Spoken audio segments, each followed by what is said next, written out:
Good morning, Team Alabama. We are going to read chapter 14. Please join me on page 121. Chapter 14 in Hatchet, page 121. Mistakes. Small mistakes could turn into disasters. Funny little mistakes could snowball, so that while you were still smiling at the humor, that you could find yourself looking at death.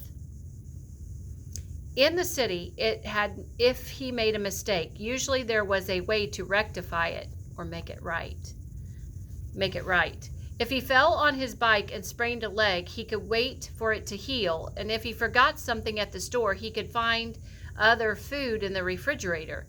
Now, it was different, and also quick, also incredibly quick. If he sprained a leg here, he might starve before he could get around again. If he missed while he was hunting, or if a fish moved away, he might starve. If he got sick, really sick, so that he couldn't move, he might starve. Mistakes. Early in the new time, he had learned the most important thing, the truly vital knowledge that drives all creatures in the forest. Food is all. Food was simply everything. All things in the woods, from insects to fish to bears, were always looking for food, and it was the great single driving influence in nature to eat. All must eat. But the way that he learned it almost killed him. His second new night, stomach full of fish and the fire smoldering to the shelter, he had been sound asleep when something he thought later in the night it might be the smell had awakened him. Near the fire, completely unafraid of the smoking coals, carefully unafraid of Brian, a skunk was digging where he had buried the eggs. There was some sliver of a moon, and in the faint pearl light he could see the bushy tail and the white stripes down the back. And he had nearly smiled.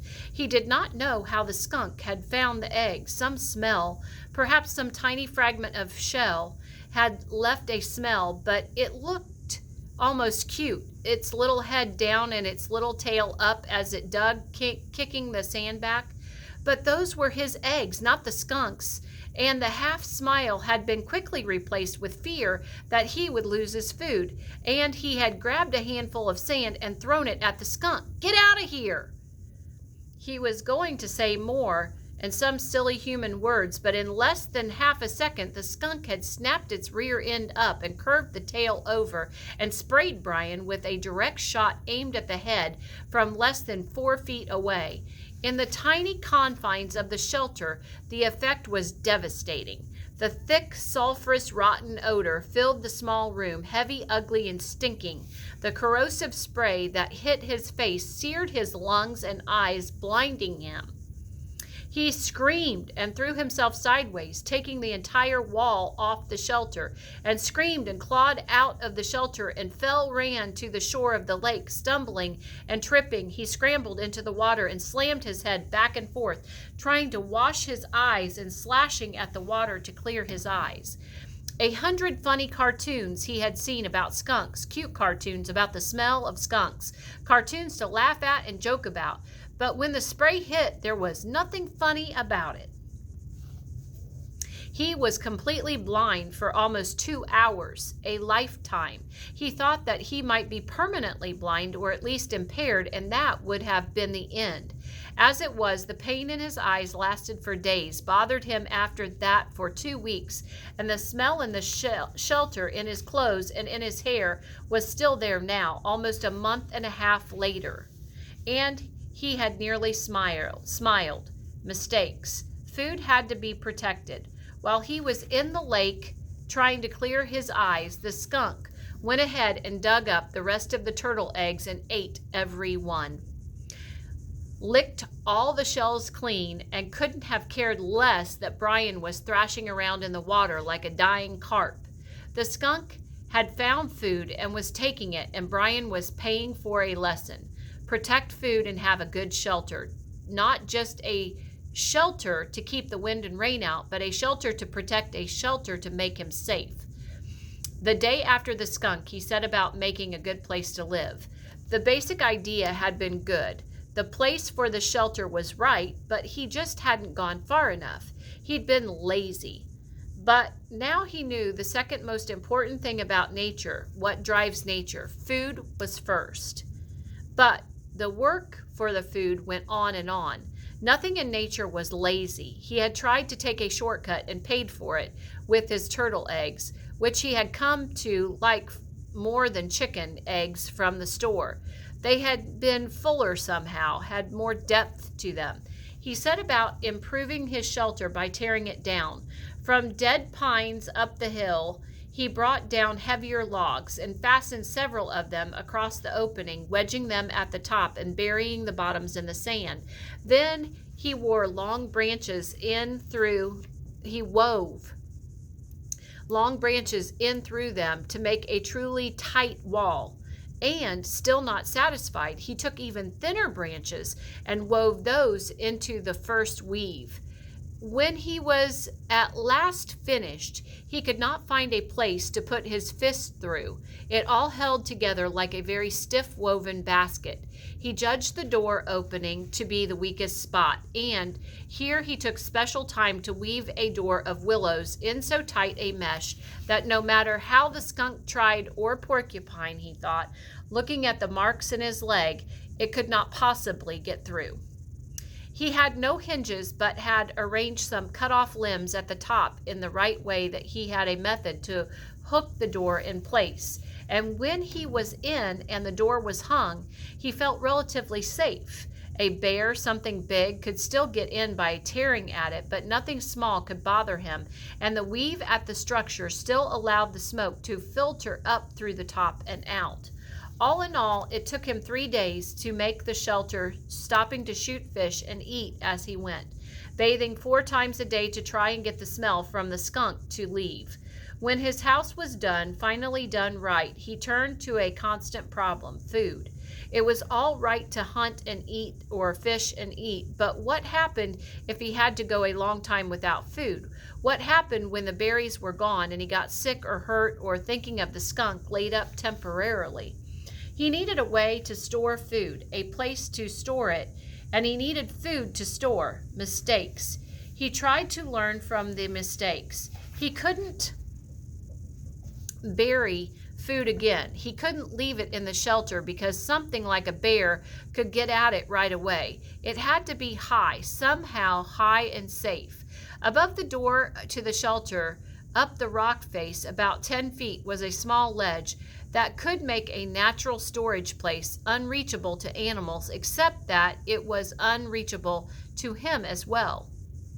A ladder? Of course, he needed a ladder, but he had no way to fashion one, nothing to hold the steps on, and that stopped him until he found a dead pine with many small branches still sticking out. Using his hatchet, he chopped the branches off. So they stuck out 4 or 5 inches all up along the log, and then he cut the log off about 10 feet long and dragged it down to his shelter. It was a little heavy but dry, and he could manage it, and when he propped it up, he found that he could climb to the ledge with ease, though the tree did roll from side to side a bit as he climbed. His food shelf, as he thought of it, had been covered with bird manure, and he carefully scraped it clean with sticks. He had never seen birds there, but that was probably because the smoke from the fire went up right across the opening, and they didn't like smoke. Still, he had learned, and he took time to weave a small door for the small opening with green willows, cutting it so that it jammed in tightly, and when he finished, he stood back and looked at the rock fire. His shelter below, the food shelf above, and allowed a small bit of pride to come. Not bad, he thought, not bad for somebody who used to have trouble greasing the bearings on his bicycle, not bad at all. Mistakes. He had made a good shelter and food shelf, but he had no food except for fish and the last of the berries. And the fish, as good as they still tasted, were not something that he could store. His mother had left some salmon out by mistake one time when they went on an overnight trip to Cape Hesper to visit relatives, and when they got back, the smell filled the whole house. There was no way to store fish. At least, he thought, no way to store them dead. But as he looked at the weave of his structure, a thought came to him, and he moved down to the water. He had been putting the waste from the fish back in the water, and the food had attracted hundreds of new ones. I wonder. They seemed to come easily to the food, at least the small ones. He had no trouble now shooting them, and had even speared one of his old fish spear now that he knew to aim low. He could dangle something in his fingers, and they came right up to it. It might be possible, he thought, might just be possible to trap them, make some kind of pond.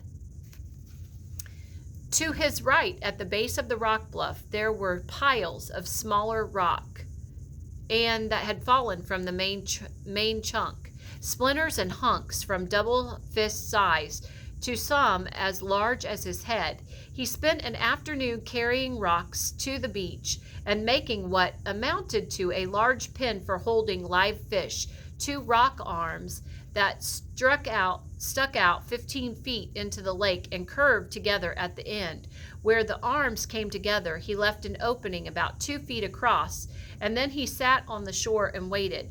When he had first started dropping the rocks, all the fish had darted away, but his fish trash pile of bones and skins and guts was in the pond area, and the prospect of food brought them back. Soon, under an hour, there were 30 or 40 small fish in the enclosure, and Brian made a gate by weaving small willows together into a fine mesh and closed them in.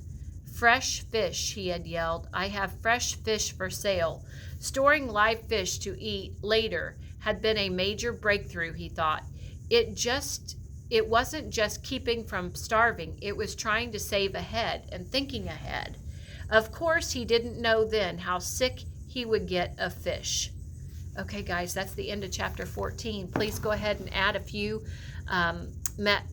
facts to your Google Doc and any questions and vocab. Have a great rest of your day, Team Alabama.